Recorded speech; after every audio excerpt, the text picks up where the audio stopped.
کرتا ہوں اور ایک دعویٰ کرتا ہوں، لیکن وہ دعویٰ نہیں ہے نہ وعدہ ہے۔ کوئی آ کے یہ نہ کہے کہ ظالم ساری عمر خود بھی شرک اور بدعت میں لگا اور ہمیں بھی شرک اور بدعت میں لگایا اور میری قبر پہ کوئی پاؤں نہ مارے۔ ہاں یہ ضرور آ کے کوئی کہے اللہ اس کی قبر پہ ترس کھا اور رحم فرما، ساری عمر تیرے اور تیرے حبیب کی سچی راہیں دکھاتا رہا اور محمد آل محمد کی سچی راہیں دکھاتا رہا، یہ وہ شخص ہے اللہ اس پہ ترس کھا، اللہ اس کو معاف کر دے۔ بڑا زبردست عمل۔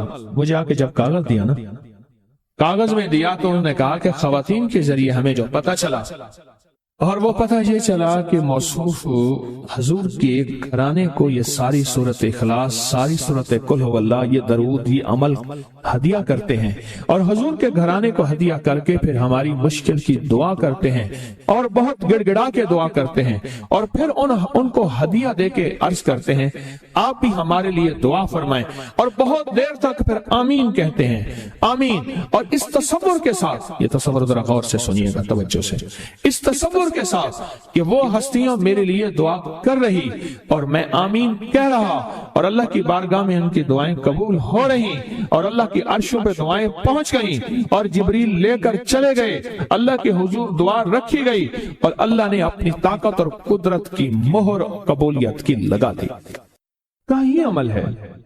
ان کو ہدیہ کرتے ہیں، میں پھر دہرا رہا ہوں، غور سے سنیے گا، ان کو ہدیہ کرتے ہیں، ان کو ہدیہ کر کے ان کے وسیلے سے دعا کرتے ہیں، پھر ان کو دعاؤں کا عرض کرتے ہیں آپ بھی دعا فرمائیں، آپ بھی دعا فرمائیں، اور ان کو دعاؤں کا عرض کرتے ہیں اور پھر ان سے دعائیں لیتے ہیں اور بہت دیر تک آمین اس نیت سے کہتے ہیں کہ وہ دعا فرما رہے ہیں اور ہم ان کی دعاؤں پہ آمین کہہ رہے ہیں۔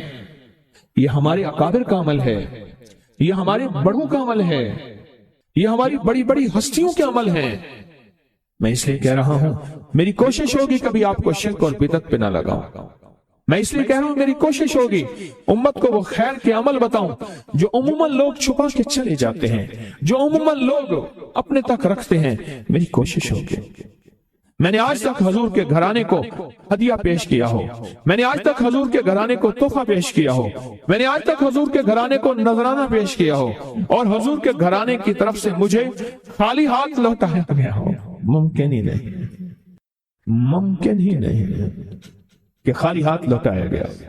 حضور کے گھرانے کے ساتھ ساری کائنات کی محبتیں ہیں، حضور کے گھرانے کے ساتھ ساری کائنات کا تعلق ہے، اور یاد رکھنا انسان بعض اوقات اپنا غم برداشت کر جاتا ہے، اپنی اولاد کا غم برداشت نہیں کرتا، اور بعض اوقات اپنے معاملے میں معاف کر دیتا ہے، اولاد کے معاملے میں بہت غم دل کو کھا جاتا ہے۔ میرے حضور کے گھرانے کو جو ہدیہ دے گا، میرے حضور کے گھرانے کو جو تحفے دے گا، میرے حضور کے گھرانے کو جو اعمال دے گا، حضور کے گھرانے کو یہ ہدیے، یہ اعمال، یہ تحفے زندگی بھر اس کو سرنگو نہیں ہونے دیں گے، زندگی بھر اس کو ناکام نہیں ہونے دیں گے، اور زندگی بھر اس کو کامیاب۔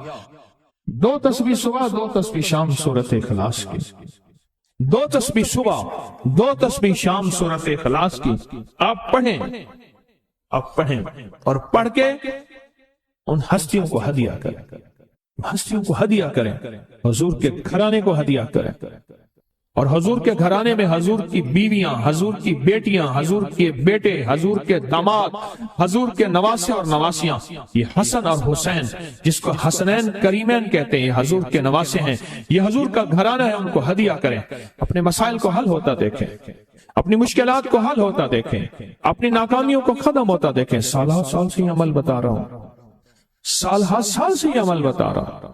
میں نے تو جس کو دیا ہے زندگی میں اس کو کامیابی ملی ہے، میں نے تو جس کو دیا ہے وہ زندگی میں ناکام نہیں ہوا، زندگی میں ناکام نہیں ہوا۔ ایک شخص حضرت امام جعفر صادق رحم اللہ سلام اللہ کی خدمت میں حاضر ہوا، دور سے دیکھا اور دور سے دیکھ کے اس کے بارے میں فرمایا، اے شخص اگر میرے پاس نہ آ تو اچھا ہے، آیا ہے تو آ جا۔ خدام اٹھے اس کو روکنے کے لیے، خدام اسے روکنے کے لیے خدام اٹھے، فرمایا اسے آنے دو۔ جب وہ بیٹھا تو کہا کہ تیری پیشانی پہ شقاوت لکھی ہوئی ہے، بدبختی لکھی ہوئی ہے۔ 2 افراد ہیں، یا سعید ہیں یا شقی ہیں۔ میرے آقا سرور کونین صلی اللہ تعالی علیہ وسلم کی دعائیں ہیں باقاعدہ ایسے لوگوں کے لیے جو اگر شکی ہیں اللہ ان کو سعید بنا دے، ان کو سعادت مند لوگوں میں شامل کر دے. ایسے لوگ جن کے لیے تیری نظر رحمت ہے، تیری خوشخبریاں ہیں، اور جن کے لیے تو نے جنت کو آراستہ کیا ہے.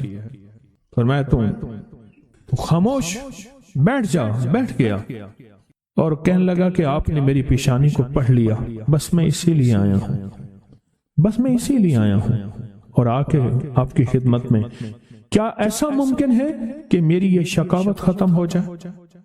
درک شقاء قرآن میں ہے، حدیث میں ہے، وسوء القضاء وشماتۃ الاعداء جہد البلاء. اللہم انی اعوذ بک من جہد البلاء ودرک الشقاء وسوء القضاء وشماتۃ الاعداء. ممکن ہے؟ ہاں ممکن ہے. تو پوچھا کیسے؟ کہا اپنی دعا کے وقت کو بڑھا اور دعا کی زاری کو بڑھا اور دعا کی توجہ کو بڑھا اور دعا کا غم اپنے اوپر طاری کر، مسلط کر. دعا کا غم، مسائل، قرضوں، بیماریوں اور تکلیفوں کا غم تو سنا. دعا کا غم کیا ہوتا ہے؟ دعا کا غم یہ ہے کہ آج کے دن میں میں نے اللہ جل شانہ سے کتنی دیر باتیں کی اور اللہ سے کتنی دیر میں اللہ کو منانے میں لگے اور کتنی دیر اللہ کے خزانوں سے لینے میں لگے. دعا کا غم اپنے اوپر مسلط کر، تیری شقاوت ختم ہو جائے گی. شہنشاہ آل بیت ان کا فرمان میں بتا رہا ہوں کہ دعا کا غم اپنے اوپر مسلط کر. یقین جانیے کوئی خبر نہیں. کل کی بات ہے، ملاقاتیں روز ہوتی ہیں ملاقاتیوں سے. ایک صاحب آئے نا، ایسے بیٹھے نہیں، یہ گر پڑے. ایسے نا بندہ بیٹھتا ہے، ایک ایسے گر پڑا اور گرتے ہی کہا کوئی ایسا آپ کے پاس دعا ہے، نسخہ ہے جس سے میرا بخت جاگ اٹھے؟ الفاظ ہیں. یقین جانیے میں چپ کر کے بیٹھ گیا. کہنے لگا میرے پاس. پھر اس کے آپ دیدہ ہو گیا. کہا مجھ سے بالکل ناقص، نہ بولنے کا فن، نہ جاننے کا فن، نہ کھانے کا، نہ پینے کا، کوئی سلیقہ نہیں، بے سلیقہ ہیں. ایسے ہاتھ ڈالتے ہیں سونا ہو جاتا ہے. اور میرے ساتھ وہ لوگ ہیں کہ مجھے جو آپ سوچ نہیں سکتے کہ میری پہنچ کن لوگوں کے ساتھ ہے، پر آج تک بھی جہاں میں نے ہاتھ ڈالا ہے مٹی ہو گیا.